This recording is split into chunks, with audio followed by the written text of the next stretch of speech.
You have a narcissist in your life. They're draining you. They're taking all your power. They're making you feel worthless. They're making you feel like crap. They're gaslighting you. Me and my assistant, this grey rock, are going to teach you how to respond to a narcissist. Quintessentially, a narcissist, you can imagine, is like a vampire. Now, not everyone is a narcissist, okay?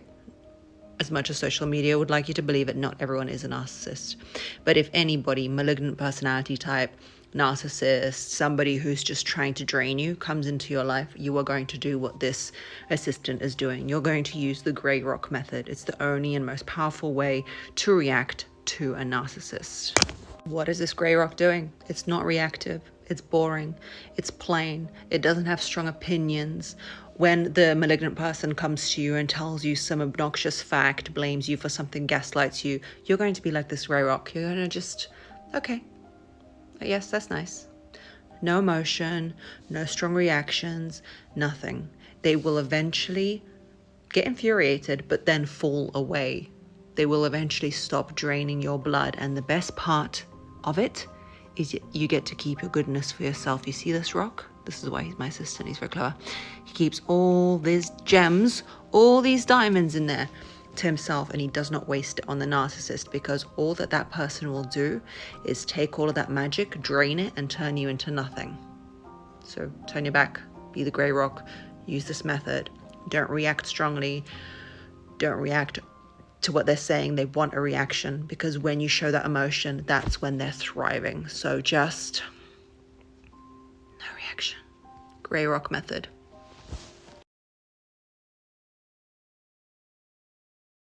I learned this as a child growing up, dealing with my mother. I had no idea that it actually is a psychology method. It's called the Grey Rock method. And let me put you on right quick. This is a psychology trick, and it's literally impossible for toxic bosses to fight against. The Grey Rock method works like this. Imagine you're a boring gray rock. No sparkle, no drama, no reaction. Toxic boss. Why aren't you staying late like everyone else? You. I complete my work during business hours. Toxic boss. You don't seem committed enough. You. I understand. I'll continue to meet my targets.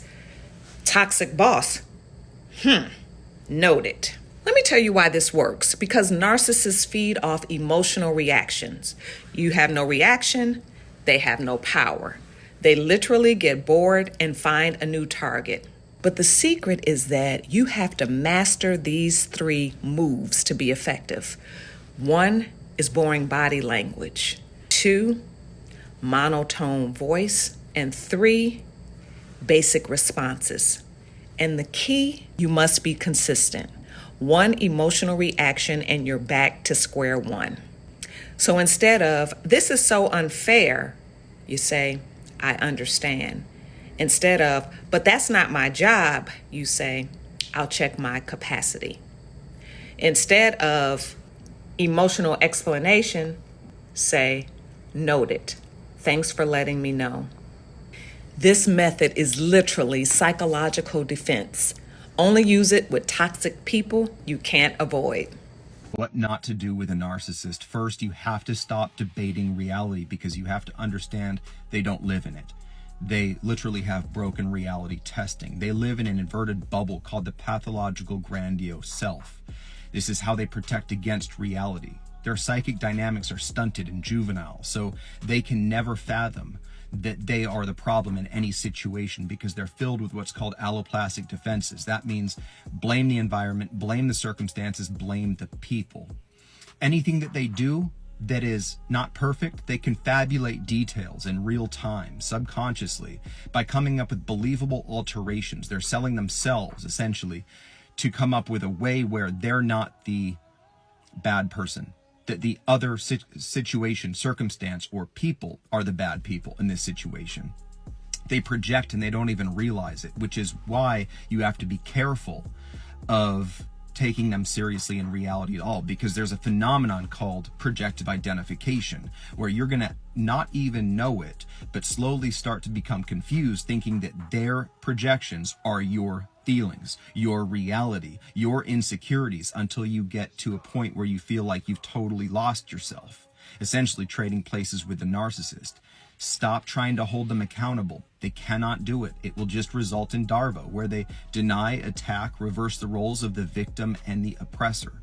Stop feeding in to the smear campaign by defending yourself to the network. They've already framed you to look mentally unstable or unwell or crazy long before the smear campaign started, because they have such a fear of exposure. And most importantly, you have to understand that any emotional engagement showing any vulnerability, they will use that to map and model and further control you. So if you understand that their reality is literally stunted in juvenile frameworks, anybody that criticizes them is turned immediately into a persecutory object, and they view the abuse as them getting even or defending against a bad object or person. You have to go no contact from these people, because it is so toxic to consider how they see you, how they see the world, what they're saying about you. Anything that they touch is corrupted, including that network. So stop trying to validate or discuss them at all with anybody. They don't care if it's positive or negative supply. They just care that they're significant to you, that you're feeding in to their significance. So you have to stop talking about them completely, unless it's with a therapist or a friend that you can trust, to repair your own reality testing. But essentially, you have to cut, disengage. If you have to communicate with them, yes, no answers, very bland, very boring, which is known as the gray rock technique. A simple phrase you can use to get a narcissist off your back. This is for when they're harassing you, gaslighting you. And if this phrase does not work for your particular narcissist, keep yourself safe. This is just a suggestion.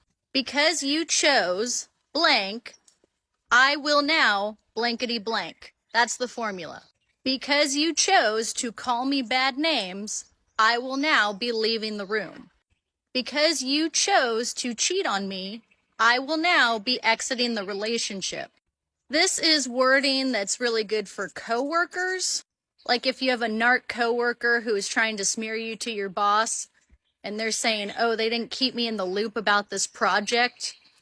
Because you chose not to review the email that I sent, I went forward and set up a meeting.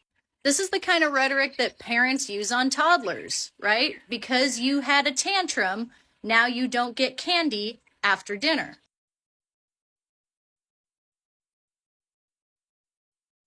Top 5 comebacks to a narcissist when you are forced to interact with them. These are gray rock responses, which means they are boring blanket statements that do not involve your emotions whatsoever and stop the conversation so that it does not continue for hours and waste your time. Keep yourself safe. These are just suggestions. If they're not going to work on your narcissist or put you in danger, don't use them. The first one is, I'm not sure what your intention was with that comment. When they insult you, when they start verbally attacking you, I'm not sure what your intention was with that comment. If this is a covert narcissist or somebody who is very passive aggressive, they're going to be forced to explain themselves and have a direct conversation, and they're really not going to like that. Next is, did you mean to say that out loud? This is showing the narcissist that most of us have a filter between our thoughts and what we say. We as adults are responsible for our words. And on that note, the next one is, what an odd thing to say. Again, if they have some kind of ridiculous demand out of you, instead of saying no and shutting them down because no is their least favorite word, you just say, what an odd thing to say. The next one is an agree rock tactic, where you kind of just appease them in the moment with no intention of following through. So that is, let me think about that. A child custody dispute, or a coworker at work who is trying to get you to do things that aren't in your job title, or a mother-in-law, you can say, let me think about that. Whatever the request is that is offensive for them to even bring up, just put it off and then don't ever do it. The last gray rock response is to suddenly get a bout of attention deficit disorder and just zone it out completely. You don't have to reply at all if it is something abusive or toxic, if it is something demeaning or spiteful. You can just act like you didn't even hear it. And when they come at you, demanding your attention and your reaction, you can just say something along the lines of, I'm not able to focus on this conversation right now. Narcissists have to be the center of attention, and they will constantly try to bait you into fights. So something that they really hate, that completely deflates them, that takes the wind out of their sails, is if you act like you can't focus on what they're saying because it's so boring that you just keep tuning it out. So if they ask you to do something, or they say something mean, and you say, would you say, I wasn't listening, you know, I'm just not able to focus on this conversation right now. I have a lot more gray rock responses in my book, Navigating Narcissists, available as an ebook, hard copy, or an audiobook. The link to that is in my bio. And drop in the comments some of the gray rock responses that you use that have worked. Want to know the one sentence that shuts down a narcissist every single time? Say this and watch what happens. We know that narcissists thrive on control. They need you to defend yourself. They need you to explain yourself. They want you to react emotionally, and that's how they know they have control over you. But if you say this one sentence, it throws them completely off. I am not interested in arguing with you. Plain, simple, no reaction, no defense, no emotion. Suddenly, they have nothing to manipulate anymore. And they're going to try harder, right? They're going to try guilt tripping you, love bombing you, raging, giving you the silent treatment. But the more you refuse to engage, the faster they're going to spiral. So the secret to winning this game against a narcissist is don't play it in the first place. Because to a narcissist, their biggest fear isn't losing you or losing the relationship, it's losing control over you.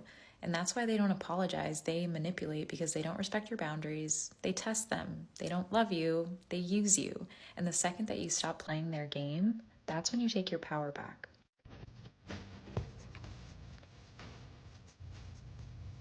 What are you getting ready for? Going to meet my friends for lunch. What? You never told me you were going out with them today. Yes, I did. We talked about it last night. No, we didn't. You never told me that. You know I'm not in a good mood today, and now you're choosing to go hang out with your friends, these people who don't even like me? I already made these plans. Oh, okay. So what you're telling me is that you care more about your friends than you care about me. No, that's not what I'm saying. Well, why are you putting on makeup to go hang out with friends anyway? You're probably going to go cheat. Nope. Going to hang out with friends. Wow, I can't even believe you right now. You're seriously going to choose them over me? They don't even like you anyway. They're two-faced. Okay, I'm leaving for lunch now, so I'll see you later. Yeah, you'll see me later. That's if I decide not to pack my stuff and leave your ass while you're gone. Okay.